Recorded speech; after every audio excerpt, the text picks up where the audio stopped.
Historical Society of Wayne Township.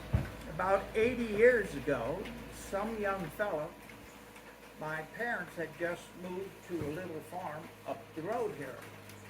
Naturally, I had nobody to play with, so I decided to check this wooded place out. And I walked down the trail here, and right up there where you turn to come in, there was a bridge. Because where we drove down on the other side, that was a farm. It was a field. So I walked down there and I stood at the bridge and I looked over here, and what is this? Was a cottage. And I was kind of a little, there's more folks coming. So we wait. Naturally, just a little boy. I was a little bit scared, didn't know what was here. Cautiously, I walked around, and it was a really nice little summer home, vacation place. Nobody was there, thankfully, because I didn't know who would be there as a little boy. So all of this area here was nice grass, flowers, they had benches, and there was a bridge, there. I thought, oh, I'm gonna have to spend some time walking over there, check that out. But I cautiously walked around, and back here was some kind of a small little rectangle building. Didn't know what it was. Well, it was an odd house. And I found out pretty quick that there's a trail that just runs parallel to the creek. So I thought, this is worth checking out. I walked down cautiously, and around the other side, if you've been there, you'll see two concrete type abutments. Well, there was planks there, and I looked at that and I thought, good idea. This is going to be a great swimming hole. All right. So I thought, I got to follow the path. And I did, and it walked down through just as it is now, very overgrown and thick. And I stopped. There was a couple good holes which I figured, I got to try to fish here. I think this might be pretty productive. And I walked and followed it. Now, as a little boy, I'm thinking, wow, I don't know where this is going to lead. And it led to a nice, beautiful opening. The grass was mowed right down to the creek, and there was this big, beautiful white house sitting there. So I paused and had to check that out, and I figured if somebody's mowing the grass, somebody lives here.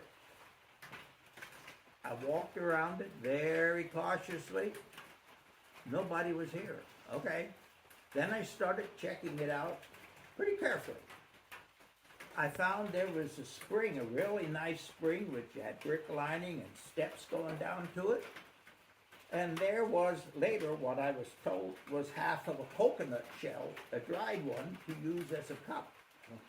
Now, that to me was something new, because I thought I never really saw coconut, let alone drinking from one. Wow.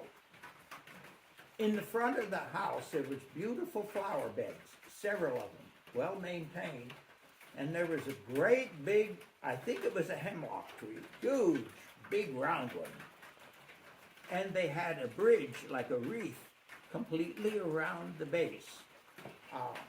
As a young fellow, I thought, now that's the best I've ever seen. You can sit anywhere. So I did get a drink, and I thought, this water really tastes sweet. It was a good spring. All right. I kept that in my folder, and about 2 weeks later, I decided to take another trip. I brought my fishing rod along. Didn't have any luck that day, but I saw a car up by the white building, and people talking. And I walked up. I was nosy, just to get a drink. Well, there was a lady there. Now, at that time, I thought she's a very old lady, but I was only 5, so everybody looked older. Anyway, they asked me my name, and I told them and where I live, and they knew my dad. That was a good point. So they asked me if I wanted some lemonade, of course, and it was very, very good. And it was followed by a cookie or two. So I figured, now what I got to do is figure out and watch. They had a big black car.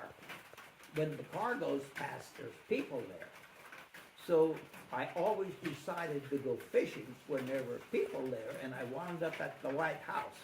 Naturally, they invited me there. The one time I went in the house, and then it hit me.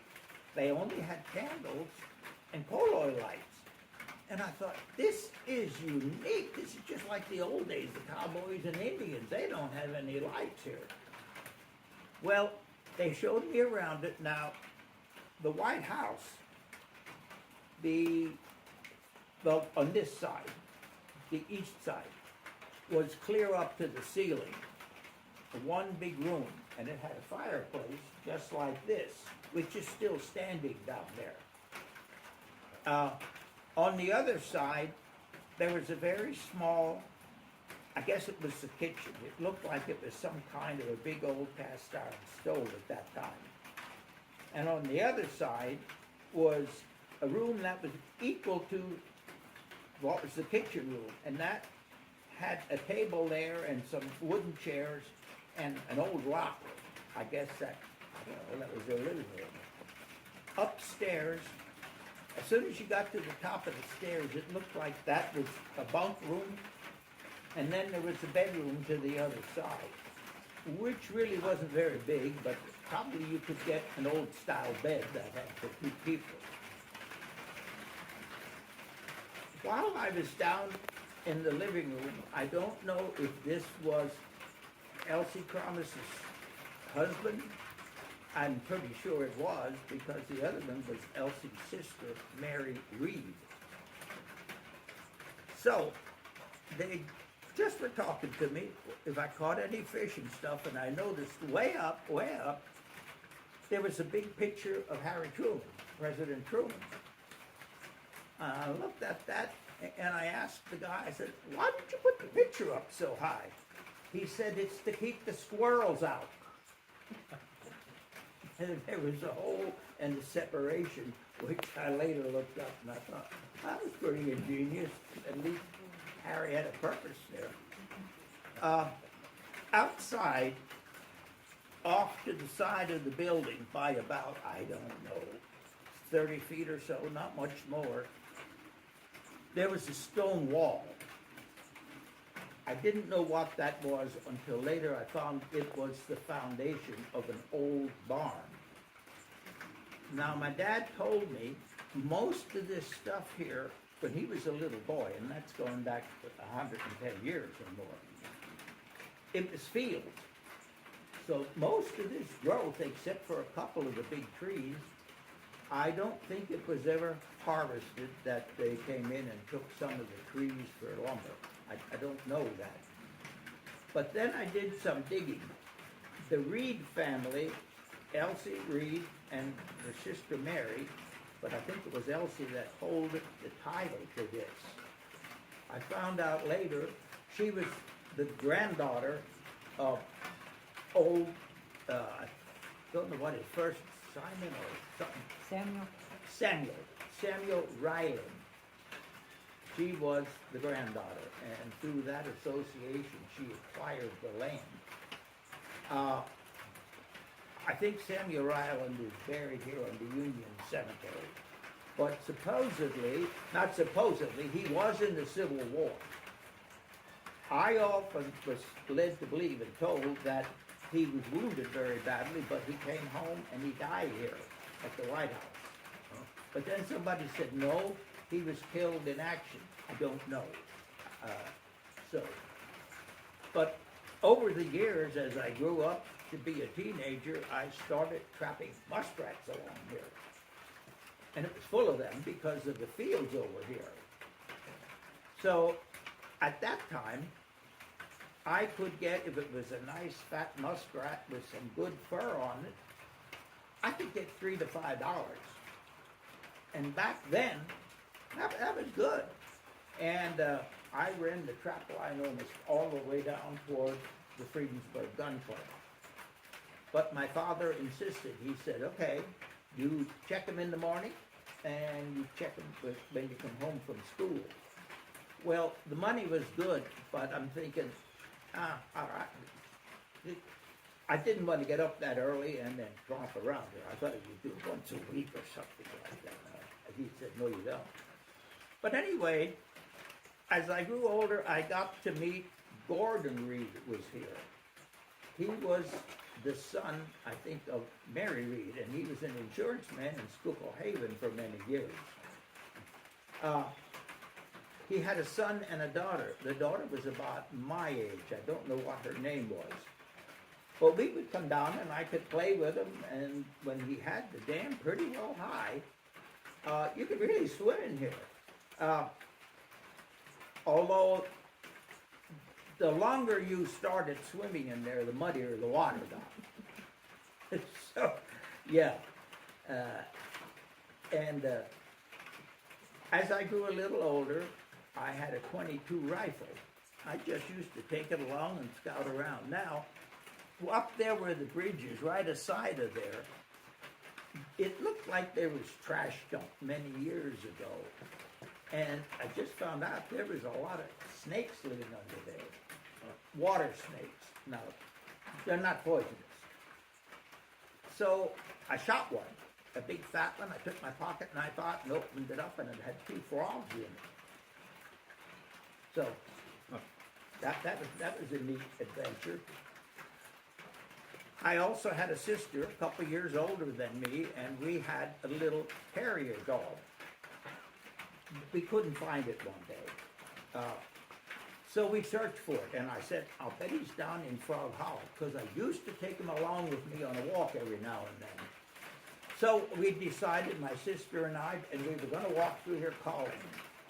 I can't remember what his name was. Well, anyway, she got tangled up in some brush.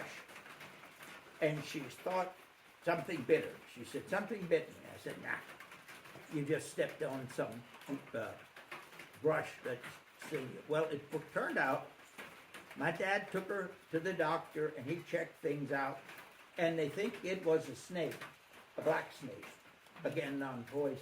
Well, she wouldn't even come within a half a mile of this place. It was just infested with snakes. You gotta watch that. But over the years, I just kind of really took to this place. When I got married, my young wife and I, we would come out.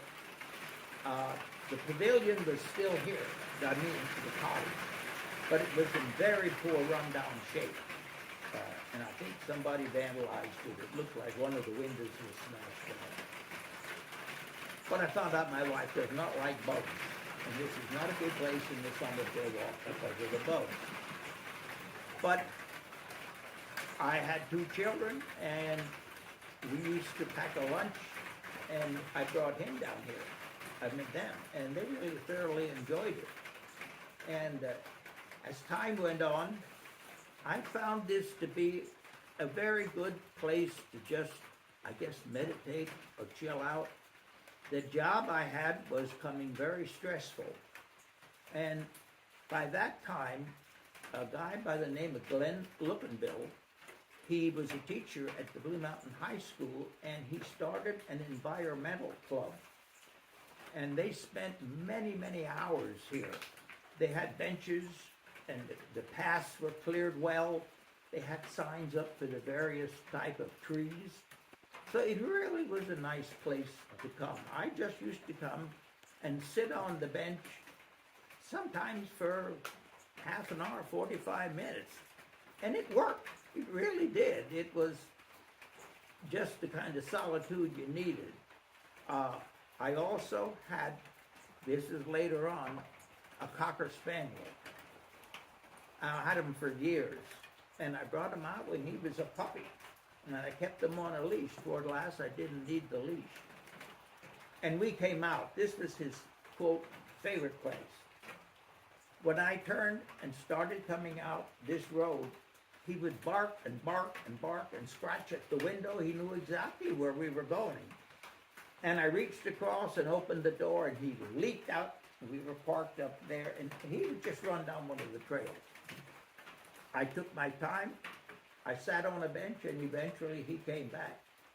So, I guess part of my heart is very deep here. I grew up here, my kids, my grandkids, and when I found out you people were rejuvenating this place, that really, really made me feel good. So I thought, I'm not as mobile as I should be. I don't walk the paths anymore. But yes, this place is part of my life. And I'm so pleased that you folks are doing it. And that it is now under the auspices of the county. That's a great idea. So, yeah. And I was always very active with the Wayne Township Lions Club. And we were very active helping to put this building up and making the benches for it. And where the parking lot is, that the pathway coming down with the railing, we put that up. So the Lions Club, and I was very active with that, able to do this. So I'm just thrilled that once again it's going to really be Frog Hollow. So, what was the first year that you were like here? You said you were 5. When not to give your age away, but Well, there's no secret about that. I'm an old man. I think we moved to that little farm in 1944 okay. because I was helping my mom in the gardens. Now, my dad's stepsister lived out where the Friedenburg Gun Club is. That was an old farmhouse, and they lived there. And as she was walking by, I don't know what the conversation was, but I heard her tell to my mom, the president died, which was Franklin Roosevelt. So, and that was in the early spring, so we would have been planting or doing something in the garden. Yeah, I think it was around 44 or early 45 that we moved here. And then, well, I went away to the Army, and then when I got out, I went with a company who sent me to school, so that ended my livelihood here. Fortunately, I was able to get some land in Friedenburg, and then when I got married, I was able to build a house, and as I got promoted, it was for this area. So I was very fortunate to stay here. When did you last notice family really living here? Were you still here? Yes. I know Gordon Reed's 2 kids were teenagers, but I never really could get too friendly with them. I don't know if they objected to me coming into, quote, their area. They weren't hostile or anything else, but we were just on close conversations, and that's about it. Exactly when they moved or didn't come here anymore, I don't know that date. But one of the things, when the Friedenburg Fire Company was being built, the men of the fire company had to raise money. Now this was in the 1960s. I was in the Army at that time. They decided to run a 50-50 raffle. They would sell tickets. And then whatever they accumulated, half went to the fire company and half went to the winning ticket. And it got so that the men that were working at Alcoa and some up at the St. Clair at the railroad, they were giving out these tickets, and they went off like wildfire. Now, some of the big drawings did reach around $4,000 to $5,000. That was the half. Most of them were $2,000 to $3,000. Well, the guys said they were a little cautious because everybody knew about these tickets, and they would have a drawing, I think, once every 2 weeks. I don't think it went a month. I'm not sure. I'm not sure of that. But they used this as a place for a while to count the tickets and the money, because it was all loose cash. So they had fellas with the fire company. The pavilion wasn't here. I think the cottage was still here in rundown condition. But then a couple guys was stationed along the path, and when they were all here, they would park a car diagonally across the road, and a couple guys were hanging out with shotguns. A lot of money. Wow. Well, then they thought, this is becoming too familiar. People know about it. So I know they switched sometimes to people's houses. They had it in like the basement and stuff like that. And nobody knew where the counting was going to be because the men themselves, some guys had how many tickets and a couple hundred or $1,000 with them. And they would get a telephone message, go to so-and-so, go to Farmer John's place or this or that. But they started out counting the funds here. So, and they were successful at it. I don't know how long they ran it, but most of the money that they used for that was collected and counted here. Now, I have a good ink drawing of the White House. Helen Moyer, who just passed away, was very, very active with the Flower Club. How she got that, I don't know. But her daughter gave it to me to say, I want you to use and keep this for the Historical Society. But I thought if ever we have some kind of a function, I'm sure I could get it on loan. It's really very nice. It's about pretty big, and it's not in color. It's all in ink. But it is so close. It looks like it was a professional who done it, like some kind of an artist. So that's about it. What kind of fish did you catch in the creek? Every now and then you could get a trout, but mainly junk fish. Do you know what a sucker is? Okay, Yep. it was full of suckers, and they can get big and fat. And you could get, I know one time I caught a catfish, and I thought that was odd. I took it home, but my mom didn't make it. So. But if I would catch a fish, usually I could catch something like a sucker. My mother had a cat. It was not allowed in the house. My father said no. Okay. But I would always take a fish home and just lay it on the back porch, and he would get it in his mouth, drag it somewhere, I don't know where, but he would love that fish. So yeah. And every now and then, there was a snapper turtle that would be crawling along the side. So, yeah. But no, there wasn't much trout in there, or nice fish, or bass. It was all what I call junk fish. But when you're a little boy, it's fun to catch something. So, Well, it's yeah. the beginning of a stream, so you didn't have a whole lot of No, time for. no, and like I said, as I grew older, Where did you go to school when you were young? out in Friedenburg at the one-room schoolhouse. I was there until I was in 6th grade, and then they closed down the one-room schoolhouses, and I went into Persona to the high school there. And then in 1957, they organized the Blue Mountain School District, the borough of Ulrichsburg and Persona and Auburn and the townships, Wayne and the Brunswicks and the Mannheims. And so I was the first class to graduate from the Blue Mountain School Jointry. Yeah. So, and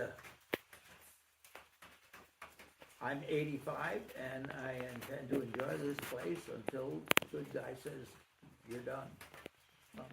Thank you. We welcome your stories. Very good. Good Yeah. history.